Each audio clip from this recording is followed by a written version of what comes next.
नमस्ते दोस्तों। आज का डेट है 16 नवंबर 2023 और अभी हम डिस्कस करेंगे द हिंदू के न्यूज़पेपर से कुछ इंपॉर्टेंट आर्टिकल हिंदी में। तो आइए सबसे पहले देख लेते हैं कि आज के द हिंदू के न्यूज़पेपर में कौन कौन से इंपॉर्टेंट न्यूज हैं। तो सबसे पहले हम लोग डिस्कस करेंगे एक लोकेशन जो कि केरला से संबंधित है, कोझिकोड। कोझिकोड क्यों इंपॉर्टेंट है? तो इसे हाल ही में यूनेस्को सिटी ऑफ लिटरेचर के रूप में शामिल किया गया है यूनेस्को के द्वारा। तो इसके बारे में हम लोग विस्तार से पढ़ेंगे। केरल के कोझिकोड शहर को बुधवार को यानी कि यस्टरडे, ठीक है, मतलब कि 15 नवंबर को केरल के कोझिकोड को यूनेस्को सिटी ऑफ लिटरेचर की सूची में शामिल किया गया और ये पहला सिटी है, ठीक है। इस सूची में शामिल हुए टोटल 55 नए शहरों में मध्य प्रदेश का ग्वालियर भी शामिल है, ठीक है। और भी चीजें इसके लिए इंपॉर्टेंस रखती है। और भी एक इंपॉर्टेंट चीज है इसमें, कोझिकोड जो शहर है वहां पे उसके पास एक गांव है जिसे चेलानूर गांव कहा जाता है। यह भी बहुत ही महत्वपूर्ण डेटा है। इसे 100% हिंदी जानने वाले गांव के लोग हैं यहाँ पे, तो ये भी एक डेटा इंपॉर्टेंट है खास के केरला के लिए। और 26 जनवरी 2023 तक ही ये 100% लिटरेट इन हिंदी के रूप में जाने गए थे। ये पहला गांव है जो साउथ इंडिया में है, ठीक है। उसके बाद बढ़ते हैं अगले आर्टिकल की तरफ। अगला आर्टिकल जो है, प्रधानमंत्री मोदी ने अनुसूचित जनजाति के अति पिछड़ों के लिए मिशन शुरू किया है। मेनली जो है वो कल 15 नवंबर था, उसी दिन झारखंड का 2000 के समय निर्माण हुआ था जो बिहार से अलग हुआ था, ठीक है। तो इसी कारण प्रधानमंत्री मोदी जो है वो प्रधानमंत्री पीवीटीजी, मतलब कि पीवीटीजी का क्या मतलब होता है, तो पार्टिकुलरली वल्नरेबल ट्राइबल ग्रुप्स, तो याद रखिएगा। उसी के लिए विकसित भारत संकल्प शुरू किया गया है जिसमें लगभग 24,000 करोड़ खर्च करने की बात की गई है। मेनली इसका जो मुख्य लक्ष्य है जो जनजातीय गांव है, ठीक है, जनजातीय गांव जो है वहां पे जितने भी गरीब लोग हैं, जितने भी लक्षित लोग हैं, वहां तक सरकार के जो योजना है उसकी पहुंच को सुनिश्चित करने के लिए ये नई योजना शुरू की गई है। और यहाँ पे प्रधानमंत्री किसान निधि योजना के तहत जिसमें 6,000 वार्षिक रूप से दिया जाता है 3 किस्तों में 2-2 हजार, तो इसे भी जारी किया गया। इसका 15वां किस्त जारी किया गया। तो ये बहुत ही विवादास्पद है क्योंकि अभी वर्तमान समय में लगभग 5 राज्यों में विधानसभा का चुनाव होने वाला है और उसके डेट घोषित हुए जाने के बाद भी प्रधानमंत्री द्वारा किसी लोक लुभावन योजनाओं का घोषणा किया गया है। तो ये कहीं ना कहीं राजनीति से प्रेरित है। इसी के लिए विपक्षों द्वारा इसका विरोध भी किया जा रहा है। जो वर्तमान समय में 2000 की जो किस्त है सभी किसानों के अकाउंट में आई है, तो ये एक आकर्षित करने का एक राजनीतिक पार्टी का सोचा समझा प्लान है, ठीक है। तो इसी का विरोध किया जा रहा है विपक्षी पार्टियों द्वारा। तो इसको हम लोग विस्तार से पढ़ेंगे। उसका जो अगला आर्टिकल है, मृत्युदंड का उन्मूलन न्याय प्रणाली में किसी भी सुधार का मूल होना चाहिए, मतलब कि एबोल्यूशन ऑफ डेथ पेनल्टी। यहाँ पे कहा जा रहा है राइटर के द्वारा कि भारत में जो डेथ पेनल्टी है उसे समाप्त किया जाना चाहिए। इसके स्थान पे कोई वैकल्पिक उपाय सुझाए जाने चाहिए जो मृत्युदंड का स्थान ले सके, क्योंकि मृत्युदंड देने के कारण यहाँ पे जो डिग्निटी ऑफ लाइफ है आर्टिकल 21 उसका कहीं ना कहीं हनन हो रहा है। तो इसी के बारे में पक्ष में तर्क और विपक्ष में तर्क, इसके सारे डायमेंशन को आज विस्तार से पढ़ेंगे क्योंकि ये मेंस का बहुत ही अच्छा टॉपिक है। उसके बाद अगला आर्टिकल जो है, आईएएस कोचिंग सेंटर्स की सीसीपीए द्वारा जांच क्यों की जा रही है। तो मुख्यतः इसका जो मुद्दा है वो भ्रामक विज्ञापन से संबंधित है। मैक्सिमम जो लोग होते हैं, जितने स्टूडेंट सेलेक्ट होते हैं यूपीएससी में या फिर कोई भी स्टेट पीसीएस में, तो जो कोचिंग्स क्या करती है कि इंटरव्यू को फ्री कर देती है और ज़्यादा से ज़्यादा लोग वहाँ पे इनरोल होते हैं, अपने सारे डेटा को वहाँ पे लिखते हैं। हमने भी जब इंटरव्यू दिया था तो उस समय भी उसका पहला ही कंडीशन था कि मैं फीस नहीं लूँगा, लेकिन मेरे सारे कोचिंग के फॉर्म्स को आपको भरना आवश्यक है। तो वहाँ पे सारे डेटा ले लेते हैं, उसके बाद क्लेम करते हैं कि ये स्टूडेंट जो है वो मेरे कोचिंग में पढ़ा था, परंतु ऐसा नहीं होता है। 90% जो स्टूडेंट होते हैं वो सिर्फ और सिर्फ इंटरव्यू देने जाते हैं बहुत से कोचिंग्स में, ठीक है। तो इसी के लिए सेंट्रल कंज्यूमर प्रोटेक्शन अथॉरिटी, तो इसी के द्वारा इन पे बहुत से जो बड़े बड़े कोचिंग हैं उन पे जांच किया जा रहा है, जैसे कि दृष्टि आईएएस हो गया, वाईजू आईएएस हो गया, वाजीराम एंड रेड्डी विजन, और भी अनेक कोचिंग्स हैं जो इस पे शक है कि ये भ्रामक विज्ञापन के द्वारा ज्यादा से ज्यादा छात्रों को आकर्षित कर रहे हैं, ठीक है। तो इसको भी हम लोग विस्तार से पढ़ते हैं। आइए शुरू करते हैं। सबसे पहले देख लेते हैं कोझिकोड के बारे में, ठीक है। ये केरला में स्थित है। और ये क्यों महत्व रखता है, क्योंकि इसे कल वेडनेसडे को, जो कि 15 नवंबर था, उसी के दिन यूनेस्को के द्वारा इसे सिटी ऑफ लिटरेचर घोषित किया गया। ठीक है, तो याद रखिएगा ये चीजें। तो अब इसे विस्तार से देख लेते हैं। केरल साहित्य महोत्सव के 7वें संस्करण को पिछले वर्षों की तरह लाखों पुस्तक प्रेमियों को आकर्षित करना चाहिए। पहले यूनेस्को द्वारा कोझिकोड को साहित्य का पहला शहर घोषित किया गया, तो ये फर्स्ट सिटी है। याद रखिएगा कि ये जो लिटरेचर का सिटी है, ये पहला सिटी बना है कोझिकोड द्वारा। तो केरल के कोझिकोड शहर को बुधवार को यूनेस्को के क्रिएटिव सिटीज नेटवर्क में शामिल किया गया। तो नेटवर्क में और भी 55 नए शहरों में मध्य प्रदेश का ग्वालियर भी शामिल किया गया।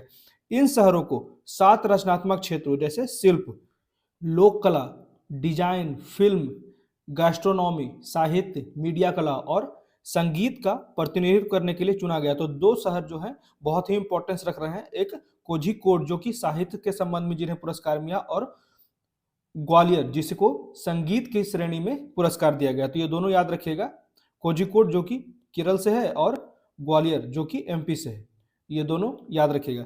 उत्तरी केरल का कोझिकोड शहर राज्य के साहित्यिक और सांस्कृतिक जगत की कई प्रतिभाशाली हस्तियों का घर है।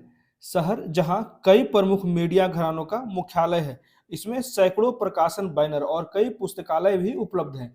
और इसकी जो साहित्यिक परंपरा है वो बहुत ही समृद्ध मानी जाती है कोझिकोड शहर की। ठीक है, और दक्षिण भारत में हिंदी भाषा का विरोध जो है वो लंबे समय से चलता आ रहा है, परंतु यह आश्चर्यचकित करने वाला बात है कि यहाँ एक गांव है जहां पे सभी लोग हिंदी सीख रहे हैं। 26 जनवरी 2023 तक केरल के कोझिकोड जिले का चेलानूर गांव, जो आधिकारिक रूप से 100% हिंदी साक्षर गांव हो गया है। तो ये याद रखिएगा, चेल्हानूर गांव। ये जो आर्टिकल है, मोदी ने अनुसूचित जनजाति एवं अति पिछड़े वर्ग के लिए मिशन शुरू किया है। मेनली जो कल 15 नवंबर था उसी के दिन झारखंड दिवस मनाया जाता है। तो और उसी के दिन बिरसा मुंडा का जन्म महोत्सव मनाया जाता है। तो इसी के उपलक्ष्य पे प्रधानमंत्री मोदी ने प्रधानमंत्री पीवीटीजी डेवलपमेंट मिशन और विकसित भारत संकल्प, ये दोनों लॉन्च किया है। ठीक है, यहाँ पे देख सकते हैं, जिसके लिए 24,000 करोड़ का खर्च करने की बात की गई है, जो कि मुख्यतः फोकस करेगा on a government scheme saturation to a last mile in tribal district. जितने भी जनजातीय जिले हैं वहां पर प्रयास किया जाएगा कि जो पंक्ति में आखिरी जनजाति हैं, आखिरी जनजाति समूह है, उनका परिवार है या कोई इंडिविजुअल है, उनको गवर्नमेंट का जो स्कीम का लाभ सुनिश्चित किया जा सके। इसी के लिए यह नया स्कीम लाया गया है, प्रधानमंत्री पीवीटीजी डेवलपमेंट मिशन और विकसित भारत संकल्प। ठीक है, इसको विस्तार से हम लोग देख लेते हैं। तो प्रधानमंत्री नरेंद्र मोदी ने बुधवार को 24,000 करोड़ के पीएम पीवीटीजी विकास मिशन और विकसित भारत संकल्प यात्रा शुरू की, जिससे कि सरकार की योजना है उसको जनजातीय बहुल जिलों में पंक्ति के अंतिम व्यक्ति तक, अंतिम जनजाति तक सुनिश्चित किया जा सके। आज हमारे देश के 75 पीवीटीजी, मतलब कि विशेष रूप से कमजोर जनजातीय समूह, इसे ही कहा जाता है पार्टिकुलरली वल्नरेबल ट्राइबल ग्रुप्स, याद रखिएगा। ठीक है, जो अब तक बुनियादी सुविधाओं से वंचित हैं। तो याद रखिएगा, बुनियादी सुविधा उन्हें अभी तक नहीं मिल पाई है, इंफ्रास्ट्रक्चर उन्हें नहीं मिल पाया है। पिछली सभी सरकारों ने उन्हें बहुत बार काउंट किया, गिना कि कितने पीवीटीजी जो हैं ग्रुप्स में जनजाति हैं, परंतु और वर्गीकरण किया। मैं केवल संख्या जोड़ने नहीं, ये सब सिर्फ पॉलिटिकल बातें हैं, इसे उतना ध्यान देने की आवश्यकता नहीं है। ठीक है, तो यहाँ पे कहा जाता है जनजातीय समूहों में पीवीटीजी। अब हम लोग कुछ जान लेते हैं कि पीवीटीजी क्या है, मतलब कि पार्टिकुलरली वल्नरेबल ट्राइबल ग्रुप है क्या। तो जनजातीय समूह में पीवीटीजी जो है वो अधिक असुरक्षित ग्रुप है। इस कारक के मुख्य कारण क्या है कि वो असुरक्षित हैं? तो अधिक विकसित और मुखर आदिवासी समूह आदिवासी विकास निधि का एक बड़ा हिस्सा लेते हैं, मतलब कि जो आदिवासी समूह समाज के मुख्य धारा से जुड़े हुए हैं। ठीक है, वे जितने भी पैसे लाए जाते हैं इन जनजातियों की दशा को सुधारने के लिए सरकार के द्वारा, उनके फंड्स में ज्यादा से ज्यादा प्रतिशत जो है इन जनजातियों को दिया जाता है जो कि मुख्य धारा से जुड़े हुए हैं, जिससे कारण पीवीटीजी को अपने विकास के लिए अधिक धन की आवश्यकता होती है और उनकी पूर्ति नहीं हो पाती। इस संदर्भ में 1975 में भारत सरकार ने ये आयोग याद रखेगा ढेबर आयोग की सिफारिश पर 52 आदिवासी समूहों को पीवीटीजी घोषित किया गया था। वर्तमान में 705 अनुसूचित जनजातियों में से 75 जो है वो पीवीटीजी श्रेणी में आते हैं। पीवीटीजी देश में 2011 की जनगणना के अनुसार 18 राज्यों और एक केंद्र शासित प्रदेश में फैला हुआ है। ओडिशा में पीवीटीजी की जब सबसे ज्यादा जनसंख्या है वो 2.5 लाख से अधिक है। तो याद रखिएगा, ये भी पॉइंट बहुत ही अच्छा है कि ओडिशा में सबसे ज्यादा पीवीटीजी ग्रुप जो है वो सबसे ज्यादा जनसंख्या वहां पे है। पीवीटीजी के मुख्य लक्षण क्या है? तो उनकी जो जनसंख्या होती है वो अस्थिर होती है, ठीक है, फ्लक्चुएट करती रहती है। उसके बाद इनकी जो कृषि पद्धति है वो बहुत पुरानी शैली की है, वो बहुत ही पारंपरिक शैलियों के अनुसार ही कृषि करते हैं। उसके बाद उनका जो साक्षरता दर है वो अत्यंत निम्न है, और जो अर्थव्यवस्था है वो निर्वाह स्तर, मतलब कि किसी तरह वो जीवित हैं, ठीक है। उनका जो आर्थिक स्थिति है वो बहुत ही दयनीय है। इसी कारण इसी उपलक्ष्य पे जनजातीय गौरव दिवस के समय पे प्रधानमंत्री मोदी ने इस तरह के 2 स्कीम को लॉन्च किया है, पीएम पीवीटीजी डेवलपमेंट मिशन और विकसित भारत संकल्प। आगे कहा जाता है जनजातीय गौरव दिवस। इन योजनाओं को लॉन्च करने के अलावा प्रधानमंत्री ने किसानों को पीएम किसान भुगतान की 15वीं किस्त जारी की, और ये जो जारी किया गया ये कहीं ना कहीं पॉलिटिकली इन्फ्लुएंस्ड है। क्योंकि अभी वर्तमान समय में कितने राज्यों में विधानसभा का चुनाव होने वाला है? तो जो 5 राज्य में चुनाव होने वाला है उसमें छत्तीसगढ़, राजस्थान, एमपी, तेलंगाना और मिजोरम है। तो परंतु इसका जो डेट फिक्स कर दिया गया है 9 नवंबर से 30 नवंबर तक, और इसी के समय अभी प्रधानमंत्री मोदी द्वारा इसी के कारण ये बहुत ज्यादा चर्चा में है कि प्रधानमंत्री द्वारा प्रधानमंत्री किसान सम्मान निधि योजना के तहत 6,000 जो वार्षिक रूप से किसानों के अकाउंट में डाले जाते हैं उसका 2,000 रुपए दे दिया गया है। परंतु ये तब दिया गया जब इसके डेट की घोषणा हो गई इन 5 राज्यों के विधानसभा के चुनाव के लिए। तो ये कहीं ना कहीं कोड ऑफ कंडक्ट का जो आचार संहिता है उसका उल्लंघन है, क्योंकि आचार संहिता उसी दिन से लागू हो जाता है जिस दिन से चुनाव आयोग द्वारा चुनाव की तिथि की घोषणा की जाती है, ठीक है। तो याद रखिएगा, इसी कारण इस पे ज्यादा विवाद हो रहा है और जो विपक्षी पार्टियां हैं इसका लगातार विरोध कर रही है। और राष्ट्रों को यहाँ पे आगे पढ़ लेते हैं कि और राष्ट्रों को 7,000 करोड़ से अधिक की कई परियोजनाएं समर्पित की थी। ये कहीं ना कहीं वोटर्स को आकर्षित करने की बात हो जा रही है, जिसमें रांची में आईआईएम का एक परिसर, ठीक है, रांची में भी आईआईएम का एक परिसर खोलने की बात की गई है, और झारखंड में कोयला, रेलवे, सड़क, पेट्रोलियम और प्राकृतिक गैस क्षेत्र को आगे बढ़ाने की, विकास करने की बात की गई है। तो आदिवासियों के जो प्रतीक माने जाते हैं बिरसा मुंडा की जन्मस्थली झारखंड में उनकी जयंती मनाते हुए प्रधानमंत्री मोदी ने कहा कि छत्तीसगढ़ और मध्य प्रदेश में विधानसभा चुनाव के लिए चुनाव प्रचार बंद होने से पहले, ठीक है, तो ये क्लियर यहाँ पे कहा गया है, उसी समय कहा गया है जिस समय, क्योंकि ये ऑलरेडी केंद्र के सबसे बड़े पद पे है, तो इन्हें तो ऑलरेडी पता ही होगा कि कहाँ पे चुनाव प्रचार की घोषणा होने वाली है, कहाँ पे चुनाव का दिनांक किस दिन है, ठीक है। फिर भी इसका उन्होंने उल्लंघन किया। तो यहाँ पे इसीलिए अपोजिशन पार्टियों के द्वारा कहा जा रहा है कि ये आचार संहिता का, आदर्श संहिता का उल्लंघन है। आबादी की गिनती को प्राथमिकता देने वाली पिछली सरकार, यहाँ पे फिर से ये पॉलिटिकल बात की जा रही है कि जनजातियों का विकास हम ही कर रहे हैं, पिछली सरकार ने नहीं किया है। तो ये जगह पे याद रखिएगा जहाँ पे अभी कार्यक्रम रखा गया था, जहाँ पे प्रधानमंत्री मोदी गए थे, ठीक है, इसे खुटी कहा जाता है। तो खुटी के कार्यक्रम में जनजातीय मामलों के मंत्री अर्जुन मुंडा, झारखंड के मुख्यमंत्री हेमंत सोरेन भी उपलब्ध थे। और इस योजना के शुभारंभ से पहले राष्ट्रपति द्रौपदी मुर्मू का एक रिकॉर्डेड वीडियो भी चलाया गया जो इन जनजातियों को संबोधित किए, प्रेरित किए। उन्होंने सभी नागरिकों को जनजातीय गौरव दिवस की शुभकामनाएं। यह कार्यक्रम जो है देश में अनुसूचित जनजातियों के सबसे पिछड़े लोगों के लिए निर्देशित था, ठीक है, पीवीटीजी के लिए, मतलब कि पार्टिकुलरली वल्नरेबल ट्राइबल ग्रुप्स के लिए, ठीक है। अब बढ़ते हैं अगले आर्टिकल की तरफ। इसमें कहा जाता है मृत्यु दंड का उन्मूलन न्याय प्रणाली में किसी भी सुधार का मूल होना चाहिए, ठीक है। इसी को हम लोग विस्तार से देख लेते हैं। जैसे भारत में मृत्यु दंड की क्या स्थिति है, तो अभी तक लगभग 1486 लोगों को मृत्यु दंड दिया जा चुका है, जिसमें सबसे ज्यादा यूपी से दिया जा चुका है। और महिलाओं का भी याद रखेगा, लगभग 12 महिलाओं को मृत्यु दंड दिया जा चुका है। तो मृत्यु दंड जो है वो फांसी की वह विधि है जो फांसी से मौत की संवैधानिकता को भारत के सर्वोच्च न्यायालय में चुनौती दी गई है। मतलब कहा जा रहा है कि जो डेथ सेंटेंस दिया जा रहा है, डेथ पेनल्टी दिया जा रहा है, उससे कहीं ना कहीं लोगों का जो फंडामेंटल राइट है गरिमापूर्ण जीवन व्यतीत करने का, उसका उल्लंघन हो रहा है। तो यहाँ पे याचिकाकर्ता का दावा है कि फांसी जो है वो क्रूर और बर्बर है और इसके लिए अधिक मानवीय, त्वरित और सभ्य विकल्प की आवश्यकता है। कोर्ट ने सरकार से मौत की सजा देने के अलग विकल्प और भी ऑप्शंस को ढूंढने की बात की गई है। यहाँ पे अलग इंजेक्शन के द्वारा मौत की बात की गई जो कम दर्दनाक हो और सामाजिक रूप से स्वीकार्य तरीके पर डेटा उपलब्ध कराने में भी सक्षम होता है। यहाँ कोर्ट के द्वारा कहा जा रहा है रेयर ऑफ रेयरेस्ट की बात की गई, जैसे कि बच्चियों का बलात्कार हो गया। ये सब इसलिए किया जा रहा है कि डेटरेंस, भय क्रिएट किया जा सके। मुख्य मुद्दा जो है भय। ऐसे ही बहुत से जो कन्विक्शन रेट है भारत का वो बहुत कम है। पहले तो केस ही दर्ज बहुत कम होता है महिलाओं की स्थिति में, और जो भी केस दर्ज होता है वो कहीं ना कहीं कोर्ट के बाहर ही समझौता कर दिया जाता है। तो इन सब चीजों से उनका भय खत्म हो जा रहा है। लगातार बच्चियों पे देखा जा रहा है उनका ज्यादा से ज्यादा मिसयूज होता है, बलात्कार किया जाता है, खास कर उसके ज्यादातर करीबी ही लोग होते हैं। तो इन सब चीजों में भय उत्पन्न करने के लिए ही कोर्ट के द्वारा कहा जा रहा है रेयर ऑफ रेयरेस्ट है जिस समय ये डेथ सेंटेंस दिया जाता है।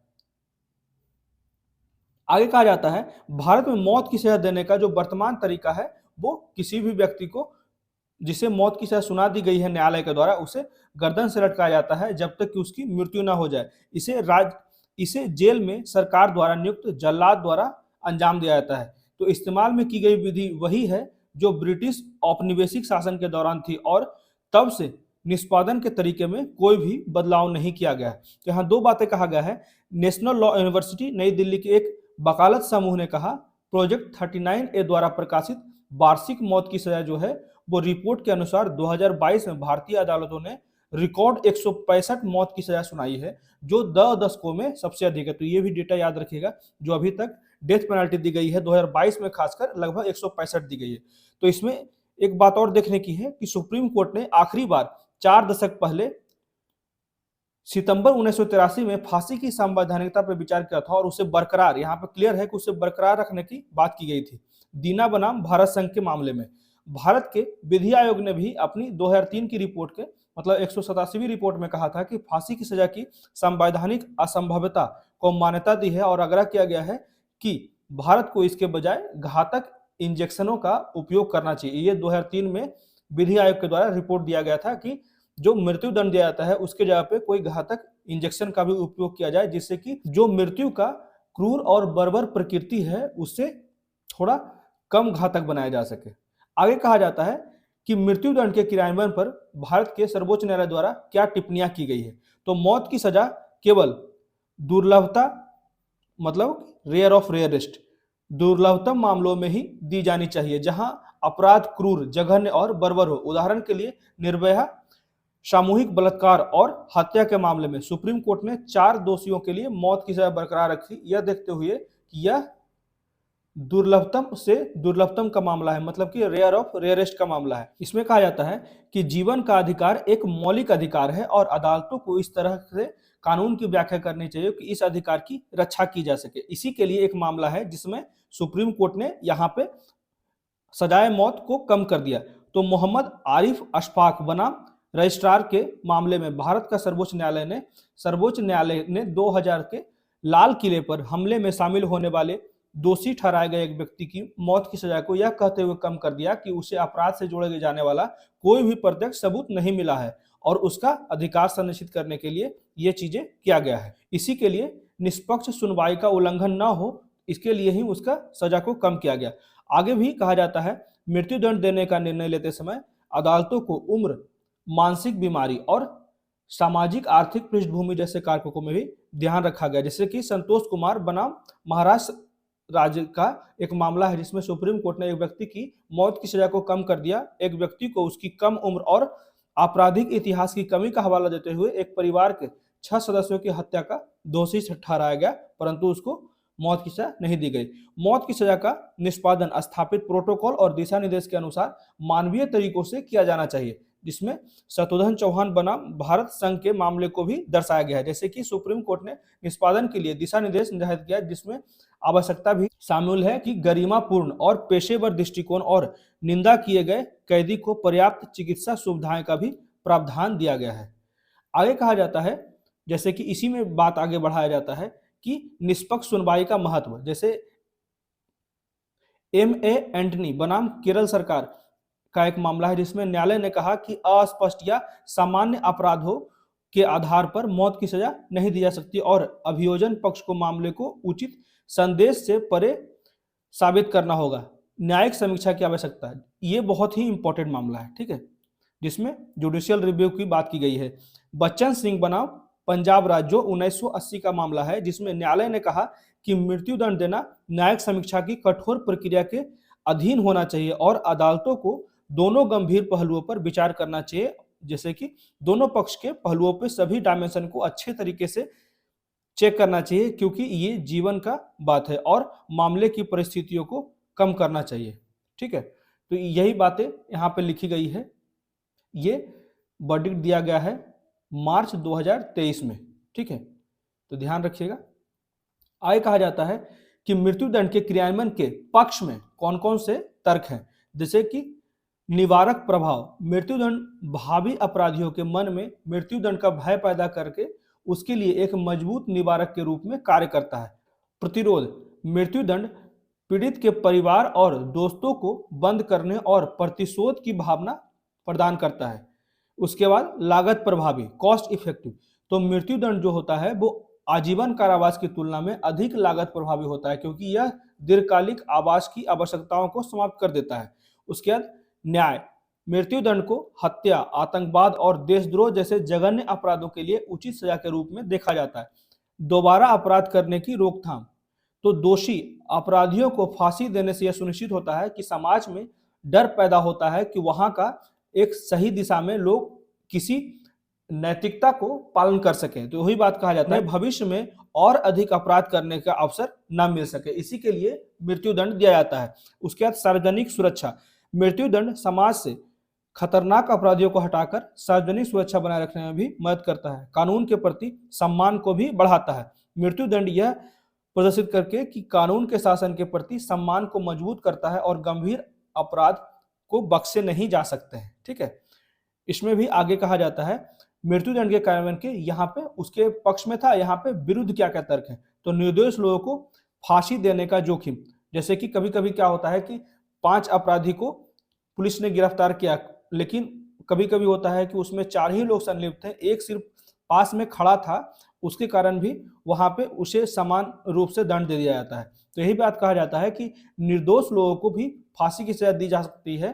तो किसी निर्दोष व्यक्ति को फांसी देने का जोखिम हमेशा बना रहता है और यह एक अपरिवर्तनीय गलती है। न्याय प्रणाली में खामियों के कारण गलत सजाएं हो सकती है और निर्दोष लोगों को मौत की सजा सुनाई जा सकती है। अपराध को नहीं रोकता।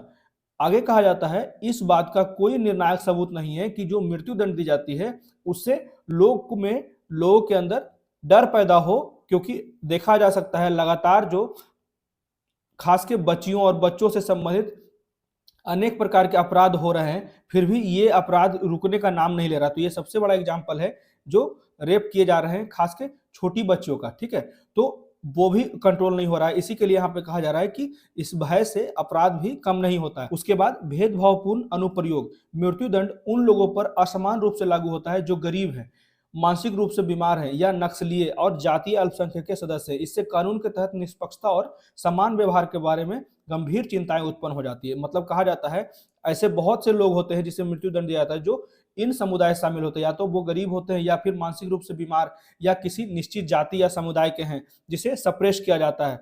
ठीक है, जातीय अल्पसंख्यक हैं, निष्पक्ष रूप से उन्हें न्याय नहीं मिल पाता। अध्ययन से पता चला है कि निचली सामाजिक आर्थिक पृष्ठभूमि के लोग, जो भी निचले जाति जनजाति के लोग हैं, जो हाशिए पर रह रहे हैं, जो गरीब हैं, वैसे समुदाय के लोगों को मौत की सजाएं अधिकांश रूप से संभव कर दी जाती है, ज्यादा दी जाती है।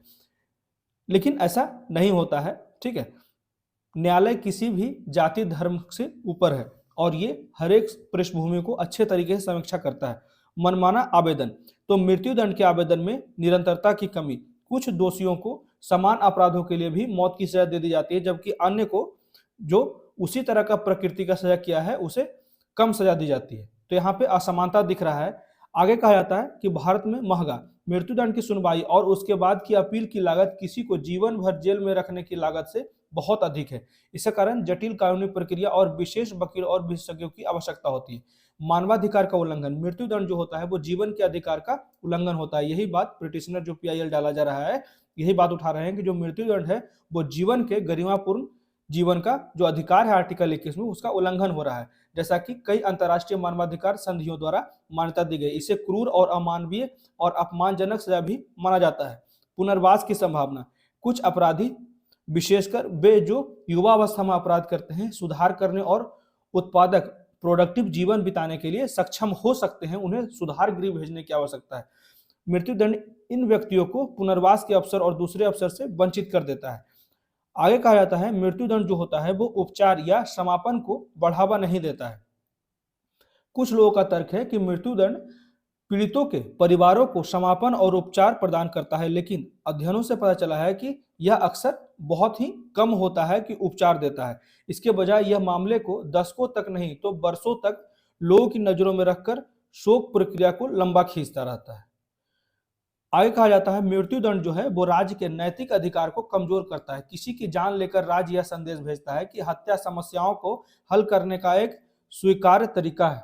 यह राज्य के नैतिक अधिकार को कमजोर करता है और हिंसा की संस्कृति को बढ़ावा देता है। उसके बाद प्रभावी विकल्प भी मौजूद हैं जो मृत्युदंड के अलावा और भी चीजें दी जा सकती है। मृत्युदंड के कई विकल्प हैं, जैसे जिसमें पेरोल की संभावना के बिना आजीवन कारावास, मतलब उसे एक भी दिन छुट्टी नहीं, बाहर का माहौल देखने नहीं दिया जाएगा। मतलब यही कहा जाता है कि पेरोल की संभावना के बिना आजीवन कारावास भी शामिल है, जिसको मृत्युदंड के स्थान पर लाया जा सकता है। जिन्हें अधिक मानवीय, लागत प्रभावी और त्रुटि की कम संभावना के रूप में देखा जा सकता है। कुल मिलाकर मृत्युदंड के खिलाफ तर्क का यह सुझाव देते हैं कि यह त्रुटिपूर्ण और अप्रभावी प्रणाली है, जिसे सजा के वैकल्पिक रूप के पक्ष में समाप्त किया जाना चाहिए, जो अधिक मानवीय, न्यायसंगत और अपराध को कम करने में प्रभावी है। आगे कहा जाता है कुछ चीजें वे फॉरवर्ड के रूप में देख लीजिए, इसे सुधार का क्या क्या तरीका सुझाया गया है। तो मृत्युदंड कानून की समीक्षा करते हुए बताया गया कि भारत को अपने मृत्युदंड कानूनों की समीक्षा करने पर विचार करना चाहिए, ताकि यह सुनिश्चित किया जा सके कि अंतर्राष्ट्रीय मानवाधिकार मानकों के अनुरूप हम अपने न्याय को ढाल सके, ठीक है, रेखांकित कर सके। जैसे उदाहरण के लिए कानून को निष्पक्ष सुनवाई के अधिकार प्रदान करने चाहिए, किशोर अपराधियों और मानसिक विकलांग लोगों के खिलाफ मौत की सजा के इस्तेमाल पे रोक लगाना चाहिए। उसके बाद कानूनी सहायता सेवाओं में सुविधा प्रदान करना चाहिए, ये सुनिश्चित करना चाहिए कि जो कानूनी सहायता सेवाओं में सुधार किया जाए, जिससे कि मौत की सजा का सामना करने वाले लोगों को सक्षम और प्रभावी कानूनी प्रतिनिधित्व प्राप्त किया जा सके। जैसे उदाहरण के लिए कानूनी सहायता वकीलों को अपने ग्राहकों का प्रभावी ढंग से प्रतिनिधित्व करने के लिए उचित प्रशिक्षण और संसाधन प्राप्त करने चाहिए। आपराधिक न्याय प्रणाली के मुद्दों को संबोधित करना चाहिए, जैसे कि भारत को अपनी आपराधिक न्याय प्रणाली के प्रणालीगत मुद्दों को संबोधित करने के लिए कदम उठाने चाहिए जो गलत सजा और अनुचित परीक्षणों का योगदान दे रहा है। उदाहरण के लिए पुलिस को सबूत गढ़ने के लिए जवाबदेह ठहराना चाहिए और न्यायाधीशों को जबरदस्ती स्वीकारोक्तियों की पहचान करने और उन्हें अस्वीकार करने के लिए भी प्रशिक्षण दिया जाना चाहिए। पारदर्शिता को बढ़ाना चाहिए। उसके बाद सार्वजनिक बहस को आयोजित करना चाहिए। ठीक है, ये थे सारे के सारे डायमेंशन जो कि मृत्युदंड क्यों देना चाहिए, इसके क्या क्या तर्क थे, क्यों नहीं देना चाहिए, इसके क्या क्या तर्क हैं और आगे क्या क्या बदलाव करने का जो सुझाव था, ये सारे डायमेंशन को हमने डिस्कस किया है। ठीक है, उसके बाद बढ़ते हैं अगले आर्टिकल की तरफ। तो इसमें कहा जाता है why are IAS coaching centre being probed by the CCPA, मतलब कि CCPA होता है सेंट्रल कंज्यूमर प्रोटेक्शन अथॉरिटी। तो ऐसा क्यों किया गया है? तो मुख्यतः जो है यहाँ पे मुद्दा जो है भ्रामक विज्ञापन का है। ठीक है, तो बहुत से IAS कोचिंग जो है, जो UPSC का जो एग्जाम होता है वो 3 चरणों में होता है, PT, मेंस और इंटरव्यू, जिसे पर्सनालिटी टेस्ट भी कहा जा सकता है। तो इसी में कहा जाता है कि इंटरव्यू में ही जो बच्चे होते हैं वो लगभग 90% लोग विभिन्न कोचिंग में जाते हैं और कोचिंग का जो रणनीति होता है वो वहां पे कोई चार्ज नहीं लेता है, फ्री में सभी लोग मॉक टेस्ट देते हैं। ठीक है, परंतु वहां पे एक अनिवार्यता मैंडेटरी क्या होता है, वहां पे एक फॉर्म भरवाते हैं जिसमें सारे डिटेल्स ले लेते हैं, अपना एनरोलमेंट नंबर ले लेते हैं, रोल नंबर ले लेते हैं, फोटो ले लेते हैं। ठीक है, सारी चीजें ले लेते हैं, जिससे कि जैसे ही रिजल्ट होता है वो क्लेम करते हैं कि बच्चा मेरे यहाँ पढ़ा था। परंतु ऐसा होता है कि एक ही बच्चे का तस्वीर विभिन्न कोचिंग्स में लगा होता है, जो कि स्टूडेंट्स को आकर्षित करने के लिए होता है। तो यही भ्रामक जो विज्ञापन दिए जाते हैं, इसी का मुख्य कारण है। इसी के लिए नोटिस दी गई है CCPA, मतलब कि सेंट्रल कंज्यूमर प्रोटेक्शन अथॉरिटी के द्वारा, ठीक है, भ्रामक विज्ञापन के लिए। यहाँ पे 20 ऐसे आईएएस कोचिंग को चिन्हित किया गया है, नोटिस भेजा गया है, जिसमें 2 ऐसे कोचिंग हैं जिसमें 1-1 लाख का जुर्माना भी लगाया गया है। तो यही बात कहा जा रहा है। इन संस्थानों को नोटिस जारी करते हुए सीसीपीए ने कहा कि यूपीएससी 3 चरणों में होता है, पीटी, मेंस और इंटरव्यू, जबकि यह ध्यान दिया गया है कि अधिकांश रैंक जो होल्डर्स स्टूडेंट्स होते हैं वे अपने विज्ञापनों में इन कोचिंग संस्थानों से केवल ही इंटरव्यू देते हैं। तो बहुत से मौजूदा संस्थानों ने अपने पूर्व छात्रों के रूप में रैंक धारक को बड़ी संख्या में दिखाया है। तो यही बातें यहाँ पे की जा रही थी, ठीक है।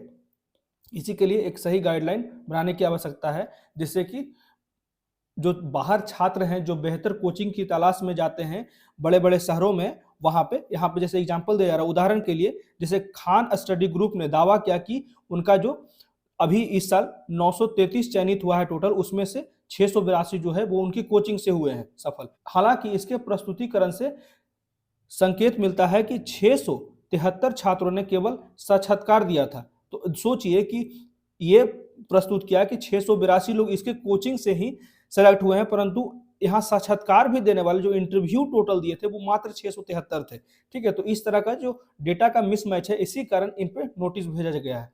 जैसे बाजीराम और रेड्डी ने भी लगभग 617 चयनों का दावा किया, जिसमें से सभी ने साक्षात्कार मार्गदर्शन कार्यक्रम में भाग लिया था। तो इन्हीं सब कारणों के कारण जो छात्रों को भ्रमित करते हैं और अपनी ओर आकर्षित करते हैं, तो इसी को रोकने के लिए सीसीपीए का ये नोटिस जारी किया गया है। तो ये थे कुछ इंपॉर्टेंट आर्टिकल्स जो आज के द हिंदू के न्यूज़पेपर में थे।